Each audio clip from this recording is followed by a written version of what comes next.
TextBlock permite crear fácilmente clasificadores de texto. En este caso tenemos dos ejemplos que son típicos. El primero, que tal vez es el más conocido, corresponde al análisis de sentimientos, en el cual se desea asignarle a un texto las categorías de positivo, negativo o neutro.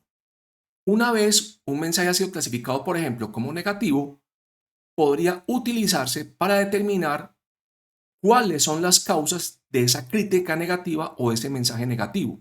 Como por ejemplo, por qué falla un servicio o cuál es la causa de que un usuario, por ejemplo, del servicio de salud presente más quejas para poder intervenir y mejorar los indicadores de servicio. Sin embargo, podemos hacer otro tipo de clasificaciones. Por ejemplo, determinar a qué autor pertenece un texto específico a partir de los ejemplos de las muestras de textos de distintos autores. Pero por favor tengan en cuenta que estos no son los únicos dos ejemplos y aquí básicamente estamos abiertos a la creatividad de la persona que está modelando y procesando la data. Para ejemplificar cómo se construye un clasificador de texto con TestBlock, vamos a crear dos variables, train y test, que contienen los correspondientes datasets. TestBlock espera que cada dataset sea representado como una lista de tuplas donde la primera componente de la tupla es un string con la frase y la segunda es un string con la categoría.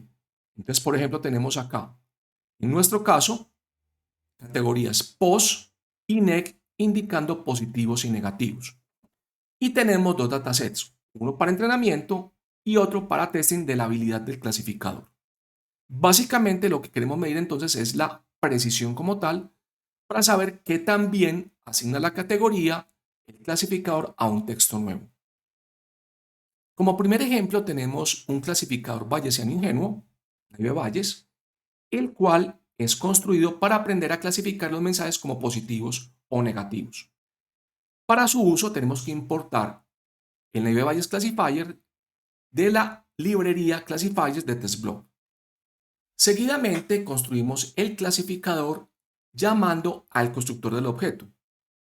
Este es este Naive Bayes Classifier y recibe como parámetros el training set y un formato.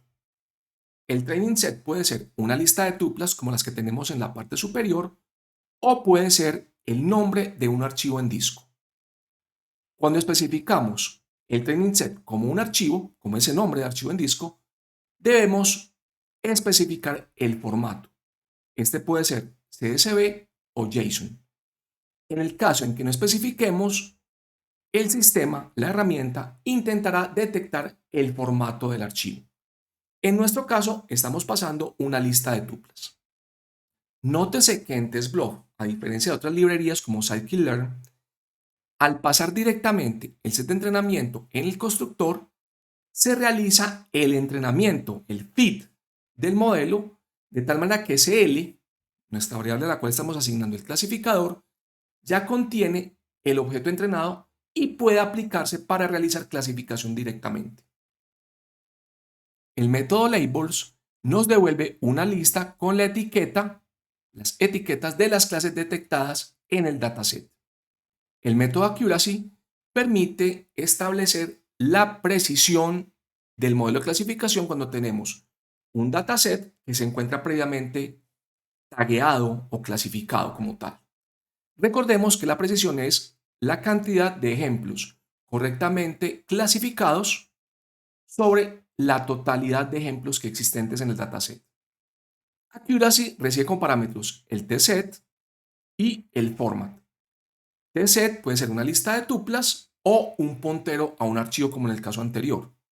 Y cuando tenemos un archivo, el format puede ser CSV o puede ser JSON indicando el formato.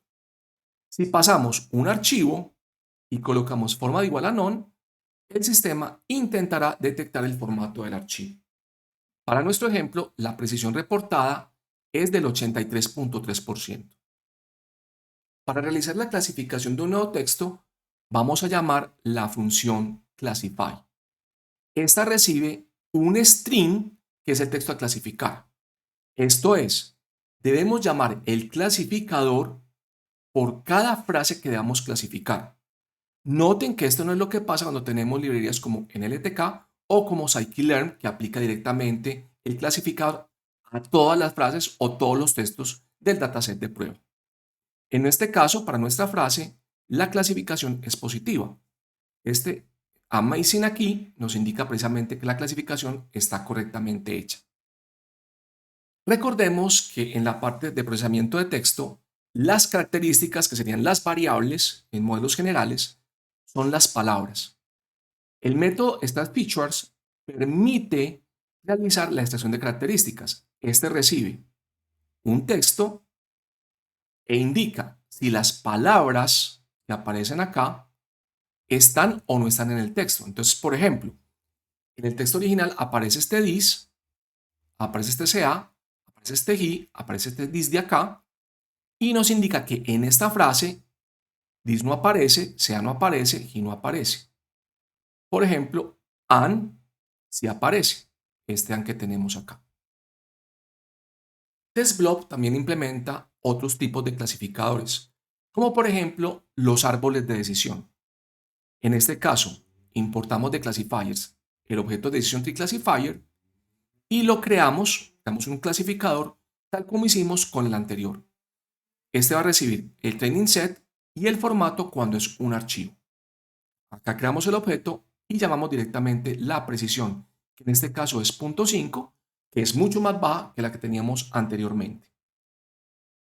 TestBlob también implementa un clasificador de máxima entropía. Este recibe los mismos argumentos de los clasificadores anteriores.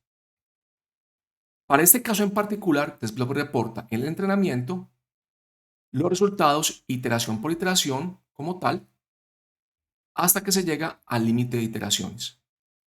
En nuestro caso, la precisión es de 0.833. TestBlob también permite que se asigne un clasificador durante la creación de un objeto TestBlob. En nuestro caso tenemos una frase, la cual estamos convirtiendo en un objeto TestBlob y para la cual estamos asignando directamente el clasificador. Es decir, estamos vinculando este clasificador a el objeto TestBlob como tal, a esta frase. El resultado lo almacenamos en la variable blob. De esta forma es posible llamar directamente al método classify para aplicar el clasificador a la frase como tal. En nuestro caso, el resultado es pos o positivo. Nótese acá que el objeto TestBlob que tenemos contiene dos frases. La una es positiva, the beat is good, pero la otra es negativa, the Hanover is horrible. En este caso nos está retornando únicamente la primera parte. Sin embargo, este problema puede ser resuelto fácilmente cuando iteramos sobre las sentencias. En este caso vamos a tener un ciclo for que itera sobre las frases que contienen el texto asociado a TestBlob. Ese es cada frase y estamos llamando para cada frase el método classify. En este caso tenemos entonces que the beat is good, positivo, the Hanover is horrible, es negativo. También es posible actualizar con nuevos datos el clasificador. En este caso tenemos la variable newData, la cual contiene una lista de tuplas, mismo formato que aunque hemos almacenado la información para entrenamiento. En este caso llamamos al método update y con ello entonces realizamos el reentrenamiento o la actualización de parámetros del clasificador. En este caso, con los nuevos datos, alcanzamos para el test una precisión del 100%. Como hemos visto en este video, entonces el proceso de construcción de clasificadores de texto con TestBlob es bastante simple.